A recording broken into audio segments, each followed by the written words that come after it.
As well as my visits to Daddy's parents on the farm, I also visited Mummy's parents in the house that Grandpa Brousseau built and where Mummy grew up at 50 Sweetland Avenue in Sandy Hill in Ottawa. Whereas Johnny and I went together to visit Grandpa and Grandpa Maloney, when I visited Granny and Grandpa Brousseau, I usually had them all to myself. Johnny went a few times too, but he usually went by himself, the same as I did. Grandpa came to get me on several occasions for at least a few days, and sometimes for as long as a week. He always gave me a big hug and kiss on the cheek. Grandpa had this trick that I knew was coming. He would kiss us kids on the cheek while blowing through his mustache so that it made a whistling sound. I laughed hysterically every time he did this because it tickled. Grandpa was so cute. He wasn't very tall, so he used to sit on a cushion when he drove his car. Oh, how I loved those times. For the most part, these visits were during my summer holidays.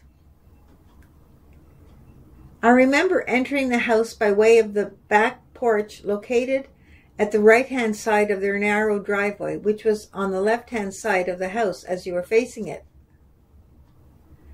From the back porch, there was another door to the right, leading into a very large kitchen. There was a nice box in the porch on the left-hand side. The milkman delivered milk every day, and that is where Granny stored the milk.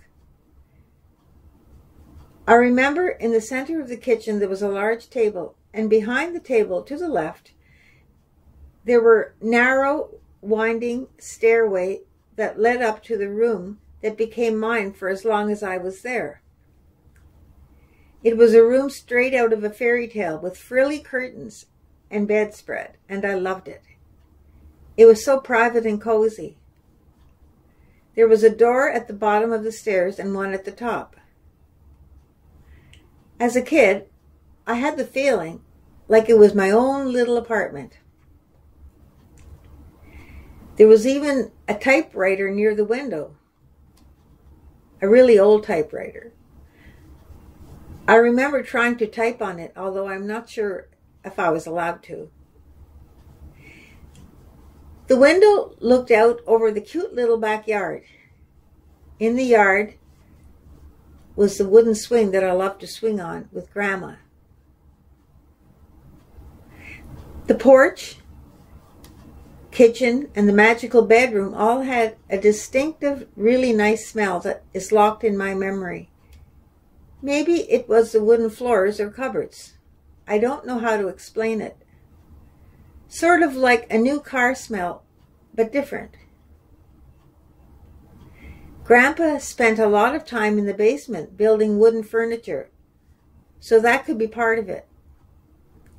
Anyways, Granny always had a big hug for me when I got there, and of course milk and cookies at the kitchen table. I remember taking milk and cookies down to the basement for Grandpa, too, when he was busy building a new piece of furniture, which was quite often.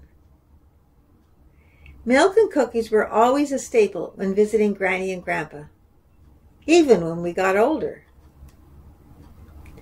Sitting on the wooden swing in the backyard with Granny and sometimes Grandpa, and talking about anything and everything, especially Mummy, when she was growing up, was so much fun. I wish I could remember more of what we talked about. I think Grandpa made the swing. Aunt Adelaide, Granny's sister, lived on Nelson Street, which was parallel to Sweetland Avenue, and just one street west of it.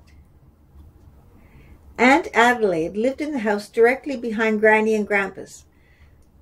So, if Aunt Adelaide and Granny were both outside at the same time, they could have a chat at the back fence, and they usually did that.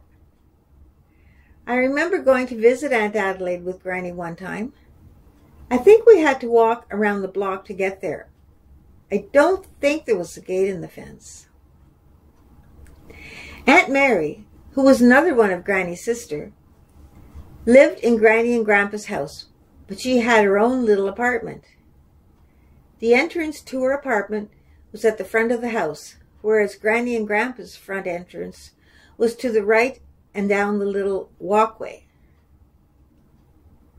I used the back door most of the time. The porch at the back had about 4 or 5 steps leading into it. Anyways, my memory is a bit sketchy when it comes to the front of the house, but it seems to me that their front door opened directly into the living room.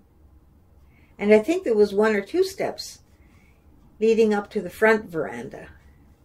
Anyways, the first thing you would see when you walked through the door into the house was a very large grandfather clock, which was about 6 feet high and stood on the floor on the left-hand side against the wall.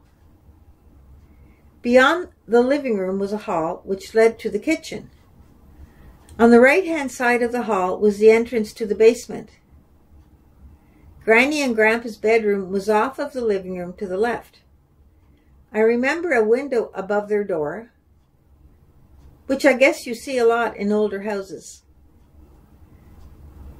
My brother Jimmy tells me that in 1975 he rented an upstairs apartment at 52 Sweetland, in the house where Uncle Yvon grew up.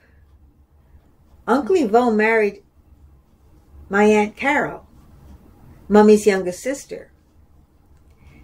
Anyways, Jimmy tells me that Aunt Bertha had an apartment there at the same time that he was renting an apartment.